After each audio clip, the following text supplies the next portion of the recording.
Hello everyone hello everyone good evening. তো আজকে Saturday night তোমাদের সাথে শেয়ার করছি কি রান্না করবো। এতক্ষণ ধরে মেয়েকে পড়াচ্ছিলাম আর তার আগে বড় বাবার মন্দিরে গেছিলাম। তো তারপর এসে মেয়েকে অনেকক্ষণ পড়ানোর পর এখন ঘড়ির কাঁটা তোমরা হয়তো অনেকেই দেখতেই পাচ্ছ যে 10টা বাজতে যায়। তো প্রথমে আমি বানাচ্ছি হচ্ছে এই যে ময়দা নিয়ে নিয়েছি।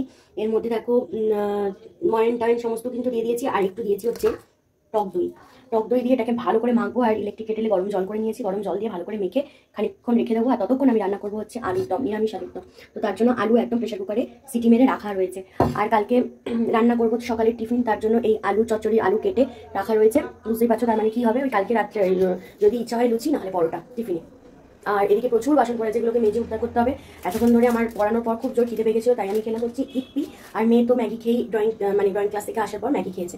তো চলো ঝটপট করে রাতের রান্নাটা শেয়ার করছি। আর রাতের রান্নাটা বানাতে হলো বড্ড জোর, মেয়ের খিদে পেয়ে গেছে, তো তার ঝটপট করে বানাই। ময়দা মাখতে মাখতে তোমাদের সাথে একটা কথা শেয়ার করছি। প্রতিদিনই আমি ছোটোখাটো ব্লগ দেওয়ার চেষ্টা করছি, যেহেতু এখন মেয়ের ফাইনাল এক্সাম চলছে। তো তার মধ্যে সময় বের করে ছোট ছোট ব্লগ দেওয়াটা একটু টাফ হলেও আমি চেষ্টা করছি যাতে রিচটা না কমে, ওর জন্যই। তো আমি ইউটিউব আর ফেসবুক দুদিকেই হ্যান্ডেল করছি, জানি না কতদিন করতে পারবো, বাট তোমরা সকলে যদি সাপোর্ট করো অবশ্যই আমি প্রতিদিন এটাকে কন্টিনিউ করতে পারবো।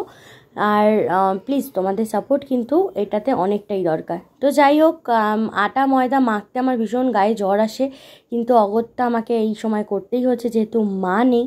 তো এখানে ময়দা মেখে আমি সাইডে রেখে দিলাম। আর ময়দাটা বেশ আজকে নরম মাখা হয়েছে, হয়তো গরম জল দিয়ে মেখে রেখেছিলাম বলে তাই। আর এদিকে দেখো আমি আলুর দমটা একটু এগিয়ে নিয়েছি। আলুর দমের মধ্যে আজকে একটুখানি টক দই দেবো, তাই টক দইটা একটু ফেটিয়ে নিয়েছি আর ভালো করে মিশিয়ে নিচ্ছি। আর মশলাটা কষানোর পর যখন মশলা থেকে তেল ছেড়ে এসেছে তখন বুঝে গেলাম যে না, আমার রান্নাটা বেশ ভালোই সাকসেস হয়েছে। আজকে একটু কাশ্মীরি আলুর দম করার চেষ্টা করেছি। তো কেমন লাগছে দেখতে অবশ্যই কমেন্টস করে জানিও। জল দিয়ে দিলাম একটুখানি, টক জল, ধোয়া জল, এবার ফুটার অপেক্ষা।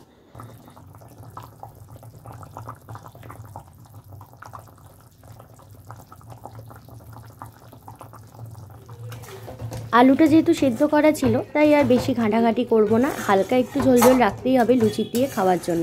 গরম মশলা ধনেপাতা ছড়িয়ে নামিয়ে নিলাম। আর এদিকে লেচি আমি করে নিয়েছি, আর তার পাশাপাশি আমি কিন্তু লুচি ভাজার তেলটা বসিয়ে দিয়েছি হালকা আঁচে। এবার লুচি বেলার পালা। এই সময় মা থাকলে কি হয়, লুচি বেলে দেয়, আমি ভেজে দিলাম, এরকম হাতে হাতে করে দেয়। কিন্তু এখন তো পুরোটাই আমাকে একা করতে হচ্ছে। আর ঘড়ির কাঁটা এখন প্রায় 11:15। তো ভাবছি যে একবারে গরম গরম বানাচ্ছি যখন, একবারে সবাই মিলে একসাথে খেয়ে নেবো। স্যাটারডে ব্লগটা ছাড়তে অনেকটাই দেরি হয়ে গেল এডিটিংয়ের অভাবে, কারণ শনিবার তো কেটে গেছে ভালোই, কিন্তু রবিবার সকাল থেকে মেয়েকে পড়ানোটা বেশ ভালোই চলছিল, তো ওর জন্য এডিট করার সময় পাইনি। তো যাই হোক বন্ধুরা, ফুলকো লুচি মোটামুটি একটার পর একটা করতে থাকছি। আর ওদিকে মেয়েকে আমি অলরেডি খেতে দিয়ে দিয়েছি। মেয়ে খাওয়ার পর আমিও নিয়ে বসবো আর আমরা দুজনেও একসাথে খেয়ে নেবো। তো ময়দা মাখাটা বেশ ভালোই হয়েছিল বলে ফুলকো লুচি হচ্ছে।